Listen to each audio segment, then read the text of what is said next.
بسم اللہ الرحمن الرحیم ان الذين يكفرون بآيات الله ويقتلون النبيين بغير حق ويقتلون الذين يأمرون بالقسط من الناس فبشرهم بعذاب أليم۔ جو لوگ اللہ کے احکام و ہدایت کو ماننے سے انکار کرتے ہیں اور اس کے پیغمبروں کو ناحق قتل کرتے ہیں اور ایسے لوگوں کی جان کے در پہ ہو جاتے ہیں جو خلق خدا میں سے عدل و راستی کا حکم دینے کے لیے اٹھیں، ان کو دردناک سزا کی خوشخبری سنا دو۔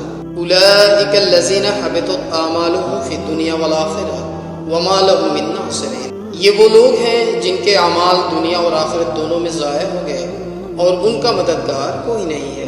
الم تر الی الذین اوتوا نصیبا من الکتاب یدعون الی کتاب اللہ لیحکم بینہم ثم یتولی فریق منہم وہم معرضون۔